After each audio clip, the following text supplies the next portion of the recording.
During the years of Franklin Roosevelt's New Deal, Mr. Roosevelt and his followers assembled a new set of ideas about freedom and liberty and a new definition of freedom that combined two different concepts in what your book author, Eric Foner, calls an uneasy synthesis.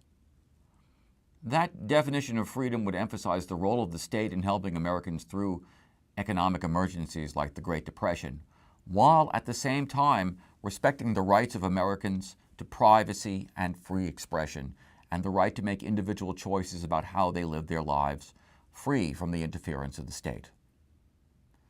This new definition of freedom, sometimes called 20th century liberalism, would function as the central philosophy of the New Deal.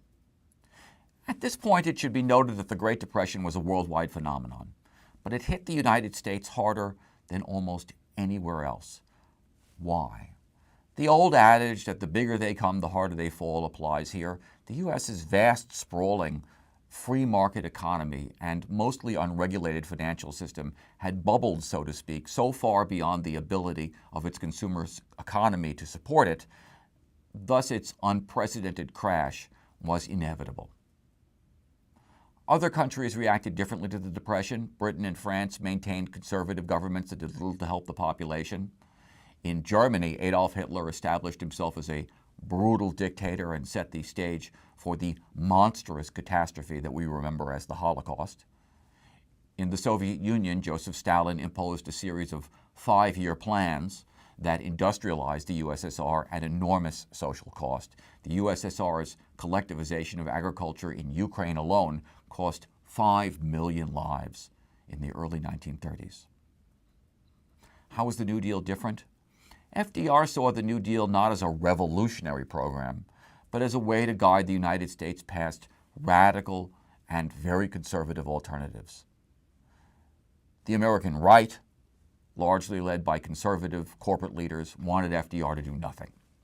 Let the economy bottom out and repress any domestic dissent pretty much the way it had been repressed during World War I and during the Gilded Age. Send in the troops, arrest everybody, when in doubt, shoot to kill.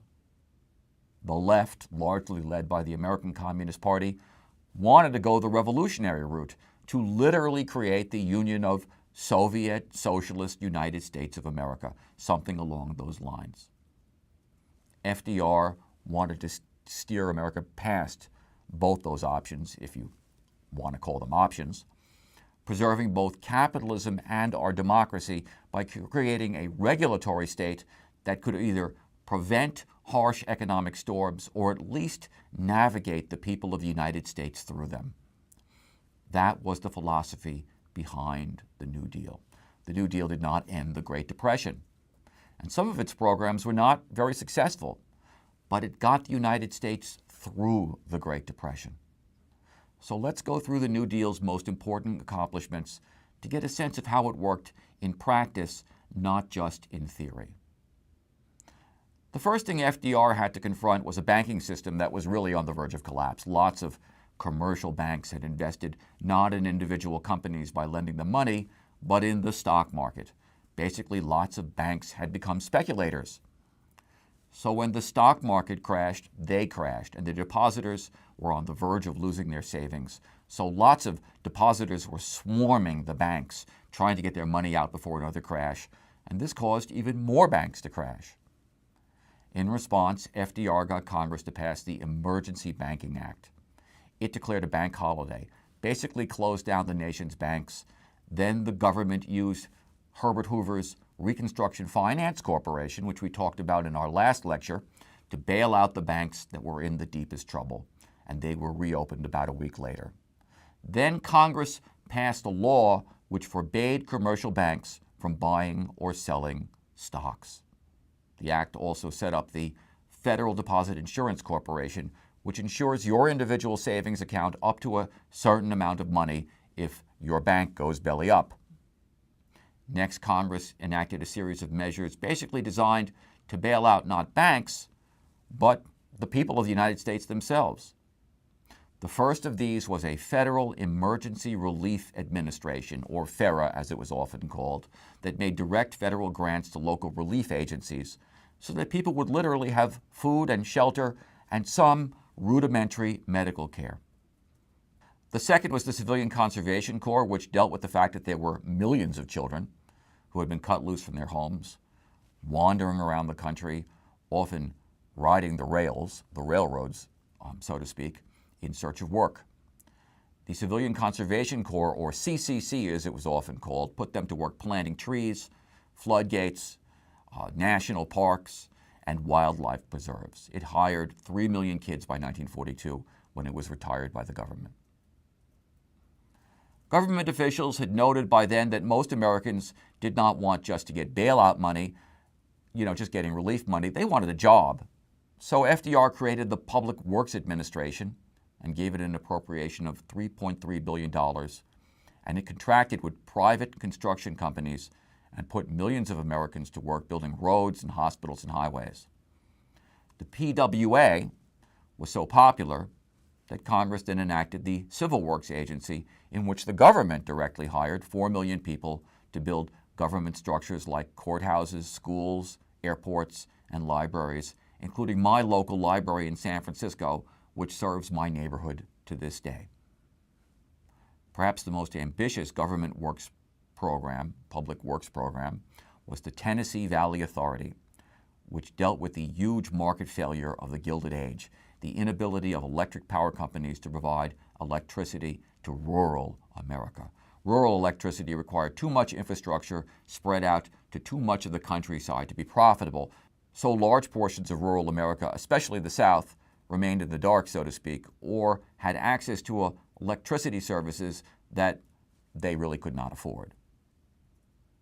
The Tennessee Valley Authority built dams all along the Tennessee River to provide flood control and cheap rural electricity, and it dramatically improved the lives of millions of people in the South. The government launched these programs over the first 100 days of FDR's first presidential term. Indeed, the phrase 100 days became common in describing the early period of the New Deal. But the Supreme Court did not look kindly on all of FDR's early New Deal programs, and frankly, some of them didn't deserve much kindness anyway. One of them was the National Industrial Recovery Act, which borrowed from Herbert Hoover's ideas about industry cooperation, but put the ideas into federal law.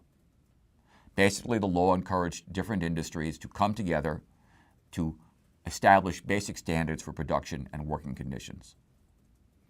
It was a good idea in theory. In practice, the program was taken over by corporations to lay off more workers. Then there was the Agricultural Adjustment Act, which paid farmers not to grow crops, and this helped farmers who owned their land, but it resulted in lots of farmhands and sharecroppers being laid off or evicted from the lands on which they worked. In 1935, the Supreme Court declared that the government had exceeded its authority in acting both the National Industrial Recovery Act and the Agricultural Adjustment Act, and it struck both programs down. But taken as a whole, the public overwhelmingly approved of the New Deal. In November of 1934, the public went to the polls to vote for their representatives in Congress. As I hope you know, every 2 years, all seats in the House of Representatives are up for re-election, and around 1/3 of the Senate is up for re-election. Senator terms last 6 years. Generally speaking, the public tends to vote for the opposition party to the president during so-called midterm elections. But in 1934, to everyone's amazement, the Democrats gained seats in both the House and the Senate, and 2 years later, FDR was overwhelmingly reelected to the White House. The good news was that FDR clearly had a mandate.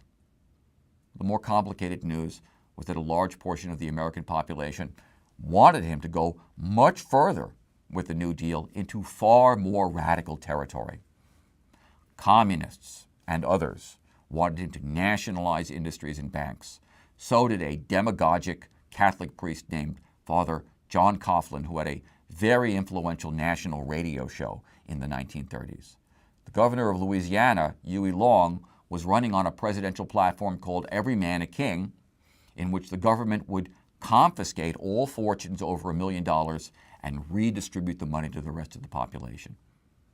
Emboldened by the New Deal and by a provision in the National Industrial Recovery Act that partially legalized unions, labor organizers across the country launched recruiting campaigns and signed millions of Americans into unions that were so militant that in San Francisco in 1934, the whole population went out on a general strike in support of waterfront shipping workers who wanted a union contract. Then there was Dr. Francis Townsend, who called for the government to give every older American $200 a month on the proviso that they spend the money immediately. And in California, the novelist Upton Sinclair decided to run for governor on a radical program of cooperatives and redistribution. And his ideas inspired portions of the second New Deal, as it was called, the New Deal that took place after the midterm elections of 1934. The Roosevelt administration understood that it needed to respond to these urgent social movements with more moderate but still comprehensive social programs. The most important of these was Social Security, a retirement system for Americans, a system of retirement insurance for Americans. Many people within the Roosevelt administration wanted the government to adopt a national pension program in which the retirement funds came from the General Tax Fund. But FDR and his Secretary of Labor, Francis Perkins, opposed this. They wanted a government-administered insurance program in which employers and workers paid into the system on a monthly basis. FDR wanted this so that recipients would feel entitled to the program when they got older. No dole, FDR told his assistants. Mustn't have a dole. Dole meant a charity-style welfare program. FDR said, we've got to set up this so that no politician can ever dismantle what I have done. And, in credit to FDR, politicians have tried to dismantle Social Security and they have consistently failed. Most Americans at the end of their careers look at Social Security and think, hey, I paid for this. It's mine. The Social Security Act also channeled those taxes into a system of unemployment insurance for workers when they were between jobs. What Social Security did not provide was medical insurance. The original Social Security plan came with a plan for comprehensive national medical insurance. But the American Medical Association, the lobby for doctors, opposed this, arguing that it would intrude on doctors' incomes. The Social Security Act also tended to benefit Americans depending on their gender and racial or ethnic background. An important aspect of American history that we have not covered yet needs to be discussed at this point.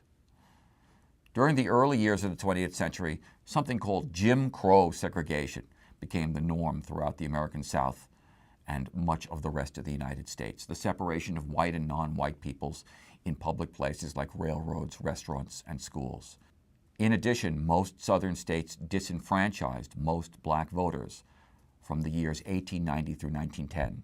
That is to say, they wrote their state constitutions to exclude black voters from the rolls, the voting rolls, either with poll taxes, expensive taxes that you had to pay to vote, which made voting unaffordable, or literacy clauses. Those were complicated tests that you had to take in which some voters had to memorize portions of the state constitution in order to be able to vote. These things were designed to discourage poor and working class people, especially people of color, from voting. As a result, the South effectively became a one-party state in which southern states regularly sent white supremacist Southern Democrats to the Senate. There they accrued seniority as they moved up the senatorial ranks for decades, making them the most powerful individuals in the Senate. In these positions of power, Southern senators attached provisions to many New Deal programs. And they insisted that the Civilian Conservation Corps be segregated, for example, as were other New Deal programs. But most importantly, they forced exemptions on the Social Security Act, particularly the exemption of domestic and agricultural workers from the law. These were the largest categories of black and Latino employment, and also among the largest categories of female employment. For these groups of people, the Social Security Act had a lower category of benefits administered by the states called Aid to Dependent Children, commonly known as welfare, which came with much lower benefits and a humiliating set of morals tests before assistance could be received, especially for women of color. It should be noted, however, that after the Second World War, presidents gradually reformed Social Security to make it more inclusive. In the 1950s, President Eisenhower's administration pushed to extend Social Security to domestic and agricultural workers. Also of interest, and getting back to the beginning of our third period of U.S. history discussion, the New Deal redefined the federal government's relationship with Native Americans. FDR needed a new commissioner for Indian Affairs, and he hired a very interesting man named John Collier for the job, and Collier reflected FDR's thinking about culture. FDR had opposed prohibition because he saw it for what it really was, an attack on the personal lives of millions of Americans, particularly immigrant Americans for whom institutions like the saloon were a crucial part of their communities, where immigrants met to discuss issues and hold meetings, even to get their personal mail, all within the context of having a beer with their friends. FDR's wife, First Lady Eleanor Roosevelt, shared this perspective. In the late 1940s, Eleanor Roosevelt shocked a whole lot of people by going before the United Nations and calling for the global decriminalization of prostitution, a position that was not popular then or popular even now. Similarly, FDR regarded the Dawes Act, with its emphasis on forced assimilation, as an outmoded and stupid and brutal policy that he found personally offensive. John Collier was a social worker who was a tremendous admirer of the Pueblo Indians of New Mexico. He saw in their communal ways a form of social organization that was, for him, far superior to mainstream American society, and Collier convinced Congress to pass the Indian Reorganization Act of 1934. The motto of the Dawes Act, which we've already talked about, had been, "Kill the Indian to save the man." The motto of the Indian Reorganization Act was a sort of ironic play on that slogan. Our aim, Collier said, is to plow up the Indian soul. The act restored cultural autonomy to Indian tribes. It ended putting Indian children into Christian boarding schools. It restored to First Nations their right to organize their lands on a communal basis rather than on the basis of individual allotments. It banned the banning of Indian religious practices. Federal authorities now recognized Indian tribes on what became known as a nation-to-nation standard. The Indian Reorganization Act was not perfect. Although it exempted tribes from having to obey state and local laws, it still required tribes to honor federal laws. And this meant that there were big disputes between tribes and the federal government over livestock conservation and the floodings from dams. But these fights were a heck of an improvement from the days of cheating tribes out of millions of acres of land or attacking them if they started dancing in ways that white people did not like. And this shift marked the beginning of a resurgence of tribal identity that would grow through the 20th century. Taken as a whole, the New Deal once again redefined our conception of liberty. It saw liberty as a being with two different needs. First, Americans needed to have some kind of social safety net beneath them if they were going to navigate the increasingly turbulent global capitalist economy. The right to the pursuit of happiness begins with food and a place to live for you and your family, something that millions of Americans lost during the Great Depression. And if the private sector could not provide that foundation, then the government would have to. At the same time, as the government grew, it would have to become ever more conscious of its responsibility not to interfere in the personal choices of Americans.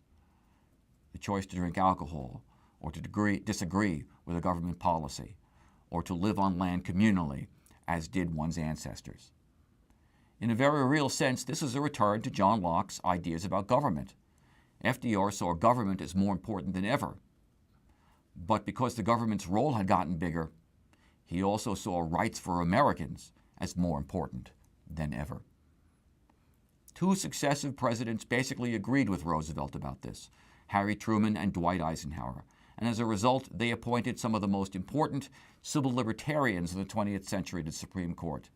And these Supreme Court justices would, from the 1940s through the 1970s, overturn Jim Crow segregation, insist on your right to remain silent when you are questioned by the police, block federal enforcement agencies from wiretapping Americans without a warrant, and insist on your right to free expression in a wide variety of ways. This was Roosevelt's vision of liberalism, and I suppose that I should add at this point, that it is also mine. By 1939, the New Deal had more or less run its course, and the Roosevelt administration was becoming increasingly preoccupied by events not in the United States, but in Asia and Europe. And in our next lecture, we will talk about the USA's role in World War II.